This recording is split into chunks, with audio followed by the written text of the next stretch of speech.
Subscribing to The Observer on YouTube couldn't be easier, and we're going to show you exactly how to do that. First, navigate to www.youtube.com/theobservernj. Once you get there, all you need to do is hit the subscribe button. Next to the subscribe button, click the down arrow and then all. And that's it. You're subscribed, and now anytime The Observer is live, you will be notified. Hi again, everybody. It's Kevin Canessa coming to you live from the newsroom of The Observer and TheObserver.com on this, the 13th day of May in the year 2025. Sure hope you're enjoying your Tuesdays, no matter where it is you are in the country. And as you do each and every week, you welcome me into your homes, and I welcome in my dear friend Tony Mondero, the longtime director of the Harrison Weather Center. Tony, good to see you. Kevin, good afternoon. Ready for another week of rain. Yeah, what's going on with this? Tell us about it. It's just the weather pattern that we're stuck in. It seems like every several days after we get a little nice stretch, is upper level low pressure systems just park themselves in the Ohio Valley and stream moisture our way. Now, it won't be raining all the time. And yes, could there be a clap of thunder, within the next several days, especially if we get some sun? Yes. And the rain could be heavy at times. But again, we think the axis of the heaviest rainfall is to our west and to our south, and places like down Washington, Baltimore, they have flood watches in effect. So, another wet period. So far this month, 2.01 inches of rain. We'll add on to that, maybe another half an inch to an inch. Currently in downtown Kearney, 71 degrees, and for those with home barometers, 30.16 you should be setting them to, and the pressure is steady, and that'll be falling off over the next several days. So, unfortunately, not good news. And I think it's actually going to be unsettled into the weekend, too. Maybe not as bad as the next several days. May see a little bit more sunshine, but still a risk of an afternoon shower or perhaps a thunderstorm. Now, the Mets are home Tuesday, today, and Wednesday, and then the Yankees come back into town. Will we be able to get some baseball games in, do you think, or is it going to really interrupt the flow of baseball? I would think a possible delay will be possible over the next several days. But the way it looks like the rain is lining up, they should be able to get it as long as nothing backfills behind these bands of rain showers. Almost looks like something tropical the way the rain's been coming in and out, right? Even like last week, it seemed like you had a period of sunshine and calmer weather, and then all of a sudden it starts raining on top of you. Similar pattern this week, unfortunately. Let's hope, we were talking in our production meeting before we came on the air, that this doesn't continue on into the summer. Right now, it's a little hard to say. It's a little hard to judge. And you were making a great point, too, off there. We haven't had our first 90-degree temperature yet. And usually by now, we're flirting with 90 degrees. And it looks like over the next 6 to 10 days, it's not going to be 90 degrees or above, which, as I was saying, it's okay by me. I don't like anything above 90 degrees. And I'm a little less panicky now because the air conditioner is in the weather center window. So we don't have to worry about blowing out any computers and instrumentation here, because with no air conditioning and it's 80 degrees outside, it's easily 100 degrees here in the weather center. Oh, that is absolutely brutal. But you had mentioned earlier there were 2 odd inches of rain so far in May. Where does that rank? Is that a normal May, or is it a little bit on the plus side? Right now, we're on track for a normal May. I believe the normal May precipitation is almost nearly 4 inches of rainfall. Looking at the drought index, and they're saying we're still in a minor drought. It's kind of hard to believe. We'll see what this Thursday says. The drought index is updated every Thursday, and we'll see what we have. And Melody's asking about the parade on the 22nd. Little too early to call that right now with any consistency. Right now would be a wild guess. I'm sure one of the local media types, if their forecast goes out 20 days, will have that on their forecast tonight. But here at the Weather Center, thinking of it logically, it's a little too early to call for that parade just now. Yeah, we can certainly revisit that a week from today. That'll still give us a day to get us a little bit of an insight. But I know you don't like to You don't like those long range forecasts at all, right? I mean, it's just crazy when you see what they put out there, and then they almost never ever come to fruition. If you took a screenshot 10 days out and then checked it again, it's going to be completely different. Why do they do that? Why don't they just wait? I mean, some of them put out 15-day forecasts. Kevin, we could say a chance of snow, tonight, and just walk away from that and cause a panic, or say a tornado outbreak is coming and cause a panic. But why, why hype the weather when the weather speaks for itself? There's no need to hype. And plus, what kind of credibility would we have?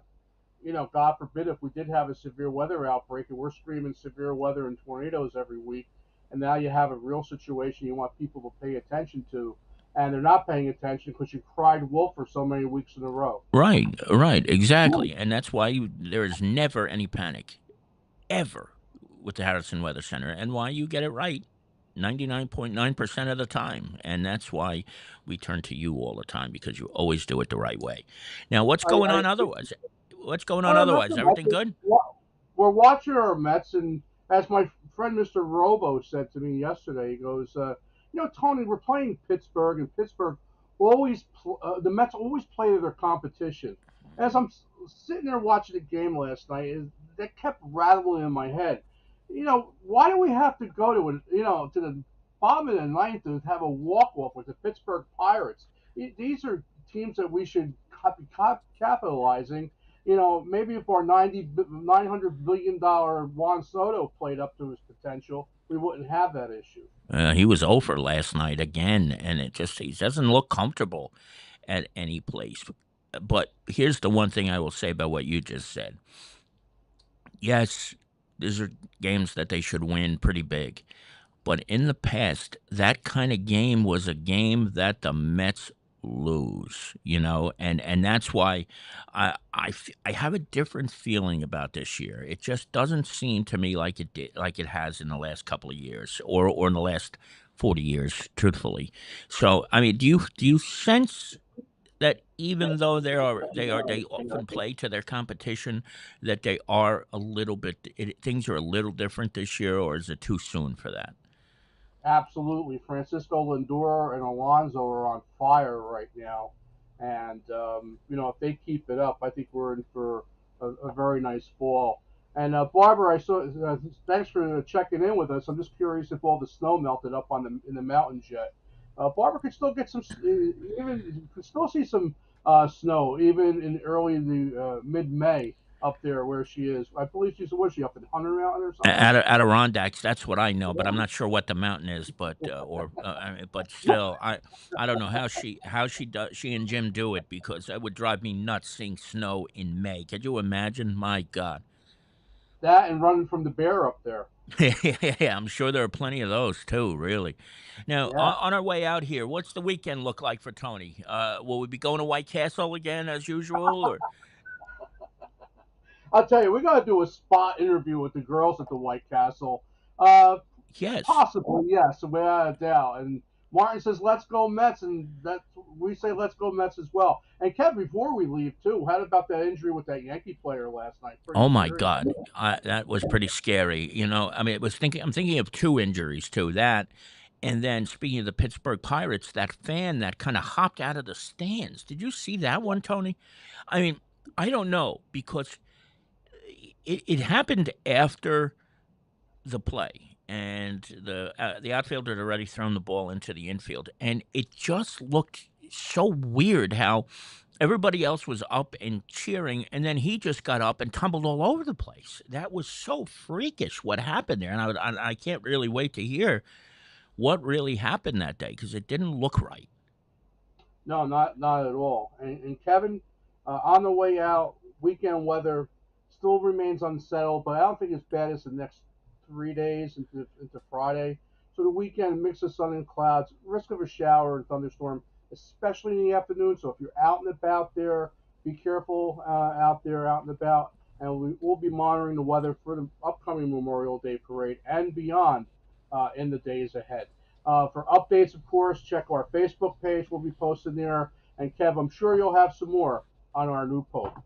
Oh, how did you know? You're very good, Tony. You're very, very good. Even though I had it on the screen, but still, you probably knew I would touch on that anyway.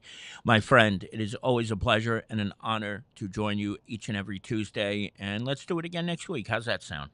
Oh, sounds great, Kevin. It was my pleasure joining. All right, Tone. I'll talk to you soon, buddy. Bye bye. There he is, the one and only Tony Mondero. He of the Harrison Weather Center. Each and every Tuesday, he joins us to give us a look at the weather forecast. A little too soon for the Memorial Day parade in Kearney, but he will have a forecast next week or maybe even Friday, and I'm sure he'll get it right. Hopefully, it'll hold up, though. But with the amount of rain that we've seen lately, it's been kind of ridiculous. But we will see, and we will revisit that later this week or next week. My Uncle Mike was saying when he goes to Vegas, he goes to White Castle. I didn't know White Castle was that far west. That's pretty good. In Florida, there's another type of White Castle. It's called Crystal Burger. I don't know if any of you've ever heard of that, and it's almost as good, if not better, than White Castle. In fact, they're bigger. Just what I need to be thinking about: eating more cheeseburgers. But as you see on the screen here, that is the new Pope. Pope Leo XIV, almost said Francis, and I have to be honest with you. Last week, you will recall, maybe you won't, but that last week I interviewed Father Joe Mancini. And one of the things that Father Joe said, and Lisa said this too in the conversations that we're having upon the conclave, was that there was no reason to not think we could get an American Pope. Because anytime you turn on the TV, whether it's any of the legacy media stations or CNN, MSNBC, Fox News, Newsmax, you name it, everybody always says, "Oh, it's nice to dream of there being an American Pope, but we're never going to see it." But in the conversations I had with Lisa and then later with Father Joe on the air, it was pretty obvious. Well, why not? Why not? Take a listen to what Father Joe said last week when we spoke, and that's exactly what happened. Why is it that Americans are whenever we get to a conclave, whether it was 2005 or 2013, everybody always says, "Oh, there will never be an American pope," Mhm. because I think Cardinal Tobin would be a wonderful pope if ever given the chance, but it seems like it's never going to happen with an American. Why is that, Father Joe? I think a lot of that stems from history. People back in the presidential election of 1960, which was before my time, before yours, I know, Right. but we hear things, we hear stories, we read. There was a real, genuine concern among the American people that the Catholic candidate, John F. Kennedy, who was probably the first Roman Catholic to have a real legitimate shot at winning the presidency of the United States, that he was going to be beholding to Rome, to the Vatican. And President Kennedy, before the election, really had to work hard to convince people that that was not going to be the case, you know. And America has traditionally, historically been a superpower. We look back at our history, and I think there was a fear, healthy or unhealthy. It's up to the beholder, Right. but a fear that there could never be a pope from a superpower like America, because those ideals, those values, those, shall we say, politics would prevail over what the church was about. All right. I think, I don't know if you'd agree with me, Kevin, or if anyone would agree, but I think that stuff is stuff of the past. Yeah. And I don't know if that's the case so much anymore. I think that I believe at some point there would be a pope from the United States. How long did it take for there to be a pope from South America? Hmm. Well, Francis, he was the first one. Right. So thousands of years. Will it happen in our lifetime? I don't know. Could it happen in our lifetime? Sure. Could it happen this time? Sure. Sure. Would it be Cardinal Tobin? I don't know. Now, what I find so fascinating about Father Joe is that really he was the only Roman Catholic priest that I heard in the days leading up to the conclave who I want to say had the courage to say, yes, it's certainly a possibility. And Lisa felt that way too because we had a whole. We were really into the conclave. We watched the chimney cam constantly, and then when I was sitting right where I am right now when the white smoke came out, and it's hard to describe how I felt about seeing that white smoke because I've had my moments with the Catholic Church. I used to work for the Catholic Church, and then there was a time where I stayed away from the Catholic Church. Yet this moment was joy filled in a way that I can't describe, and much more than it was in 2013 when Pope Francis was named the Pope. And he was a Jesuit. And you know, if you are a regular to this program, that when I hear the name Jesuit, my ears perk up, and I get excited because any chance to talk about the Jesuits, I will, as somebody who almost became one. But the joy that so many people, Catholic and non-Catholic alike, experienced when Cardinal Prevost was named Pope Leo XIV is something I can't find any other example thereof, the way it happened. And that was something I know I'll remember for the rest of my life. And I mean, when you start to get older, I'm 50 now. Maybe this is the last time I ever see a conclave. Who knows? I mean, and he's only 69 years of age. So he's 9 years younger than Pope Francis was when Pope Francis was elected the Bishop of Rome in 2013. So we could be looking at a 20 to 25, maybe even longer pontificate.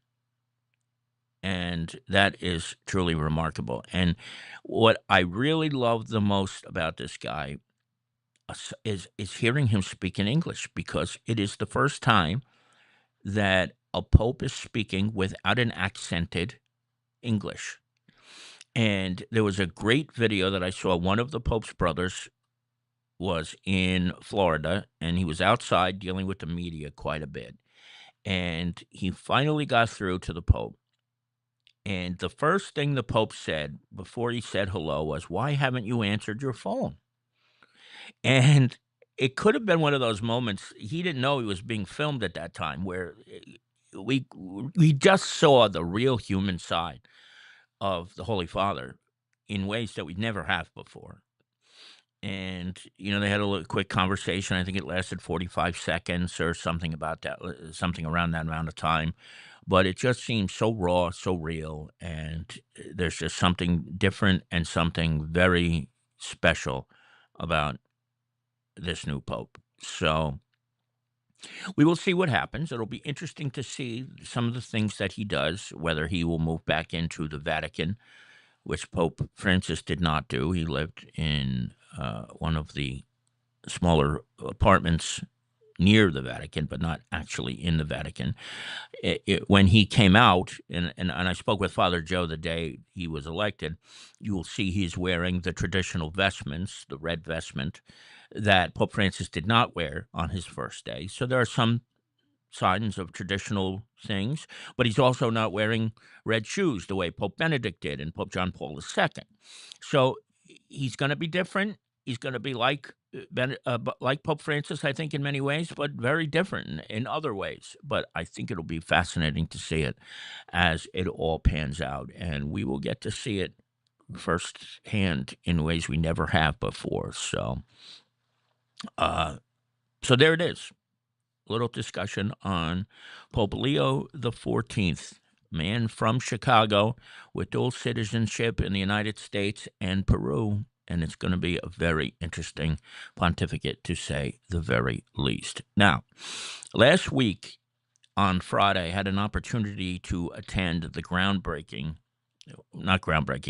the ribbon cutting for Riverfront Park in East Newark. And I want to just show you a little video that BASF, the company that had a big part in this, released. And then we'll talk a little bit about what's going on over there in East Newark and this incredible park. But take a look at this video. It's just taken with drone, and what you're going to see is pretty remarkable what they have done with that property that was just awful. It was a complete eyesore for as long as I can remember. But here's what it looks like now and what will be available to anybody who wishes to use it. Take a look.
So there it is, a little look at the new Riverfront Park in East Newark. And allow me to take a moment to say this as we welcome in Manny Ventoso, who is here. Good to see you, Manny. And I didn't really get a chance to greet everybody else, too. Let me do that real quick. Bill Scarterfield is here from in Arizona, where he said they recently had their first 100-degree day. My Uncle Mike is here from Carlsbad, California. Melanie Ryan is here with us, too. She is in Kearney. Martin Gorski is here. I think Martin, if I'm not mistaken, lives in South Carolina, but I could be wrong about that, so don't quote me on it. Henry Atwell is also here. Barbara Condon is also here as well. So let me say this about what happened in East Newark. This is a historical day, or a historical time for East Newark, because something like this was almost unthinkable 30 years ago, 20 years ago, 10 years ago. And you have to give credit, and I give a lot of it, to Mayor Dina Grillo for coming up with this idea and for seeing it through to fruition. It is a dream come true, I'm sure, for her and for the borough of East Newark, one of the smallest in the entire state of New Jersey. And this piece of land is just fantastic. There's an amphitheater in there, and that is remarkable. So just think of what the possibilities are for outdoor performances. We could see concerts there. We could see Watco perhaps doing performances out there. Now, it's not covered. And that was part of the problem on Friday when I went to the ribbon cutting. It was pretty wet, so they had tents up, but they were leaking and things of that nature. So you won't be necessarily protected from the elements. But what is there now is like nothing in this area. It really isn't. And we have to give a lot of credit to Mayor Dina Grillo for seeing this through. And she was able to bring Governor Phil Murphy in for the ribbon cutting. The Congressman Rob Menendez was there. There were members of the state assembly who were there. Sheriff Frank Scolari was in town as well. I know I got to see Mayor Carol Jean Doyle, Chief Scott McPhee, Harrison Councilman Larry Bennett was also on hand. So there was a whole host of VIPs and the entire Borough Council of East Newark. And it was just a wonderful day. And it is something for East Newark to be extremely, extremely proud of. And I was honored to have been able to be there that day to cover such a historic day for the Borough of East Newark. Now, this is something pretty remarkable. This is called Operation Fair Game. You may have read about it. It was all over social media last week. This was an operation where ride shares were they were stealing money through ride shares, and 6 arrests were made by the Kearney Police Department in conjunction with the Jersey City Police Department and a number of other departments in the state of New Jersey. They actually, the Kearney Police Department did send down a detective to Florida to make one of the arrests. Another arrest was made in Brooklyn. And this was a significant operation because these 6 who you see here are accused of stealing over $100,000 through rideshare apps. And they put it to arrest. They did a fantastic job pulling this all together. And I was really excited to read about this. When a police department does incredible work like this, it really is something to behold because that is not an easy thing to do. The Detective Bureau did a great job solving this crime. So we give our thanks to the Kearney Police Department, to Detective Sergeant John Fabula, who had a big hand in this, even though you wouldn't know that, and everybody else who was involved. It was a big case, and they were able to solve it pretty extensively over a 1.5 year period and bring these guys to justice. My understanding is there is still one more person who is at large, but they will find him too, and they will certainly bring him to justice as well. Now, this is the last thing I want to talk to you about, and that is the front page of this week's edition of The Observer. TikTok treachery is the headline. Lisa, I think it was Friday, said, you got to look at this video. And it was from Belleville of kids taking something like this, something like a metal pen or a paperclip or something, and sticking it into the USB port or one of the other ports on a Chromebook. And what happens is it starts to smoke, it starts to smolder, and then catches fire. And this was a TikTok challenge, a very stupid and ill-conceived TikTok challenge. And it was one that could seriously cause damage to wherever it's being done. Fortunately, in the case of what happened over at Belleville High School, they got the fire out, but they had to evacuate the entire school. Everybody had to go outside and go into the Belleville High School stadium for a significant amount of time while the fire department checked things out. But it was all because of a silly prank that teenagers did. Now, that 15-year-old boy who was arrested in this particular case was charged with third-degree arson and third-degree criminal mischief. If this had been an adult, that person would be facing 3 to 5 years in prison. And that's what Chief Mark Minikini told me when I spoke to him on Friday. These challenges involve a lot of peer pressure. And we can't imagine what teenagers must experience when it comes to things like this. However, the stupidity of it is countless. It's endless. And apparently this was happening in a lot of different places. And Melanie Ryan informed me yesterday that the superintendent of Kearney Schools, Flora Encarnação, sent out a letter alerting parents to this. Parents, keep an eye on your kids, what they're doing, and kids, don't do these things. You're going to get caught, and you're going to have serious consequences for doing these things.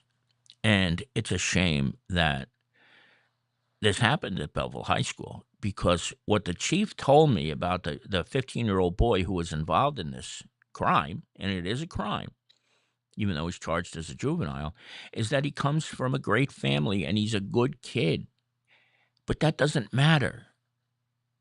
That doesn't matter when you do silly things like this, and it's all because of peer pressure. And kids are, I know, kids have so many things that they have to worry about in this modern age of social media. And it's another reason to me why social media is the lowest form of anything in this world right now, because it has brought so many people to the gutter. When you think about it, without social media, none of this happens. And you look at what's on social media now and how disgusting it is. Some of the things that have been said about me over the last couple of days are incomprehensible, beyond stupid. But this is what social media has done to our country, to our neighborhoods, when kids are willing to follow suit with what they see on a video in order to get views on TikTok.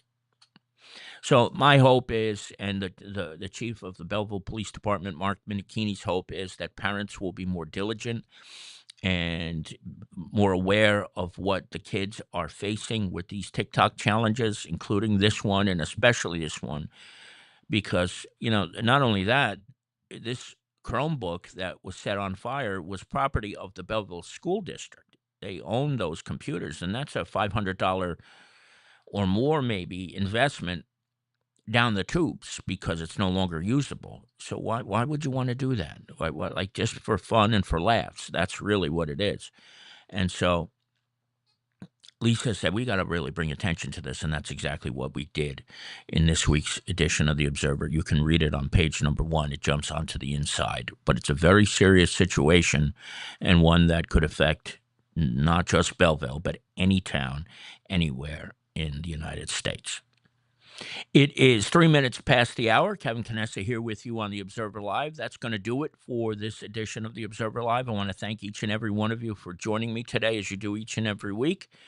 We will be back on Friday or Tuesday, depending on the need. If anything breaks between now and Friday, we'll certainly join you on Friday. If not, we will see you a week from today. We hope you all enjoy the rest of today, and just be wary of the rain because, as Tony said, it's probably going to be a wet week. From the newsroom of The Observer and TheObserver.com, Kevin Canessa signing off for now, and we hope to see you back here again very, very soon. Enjoy the rest of your Tuesdays, everybody. Bye-bye.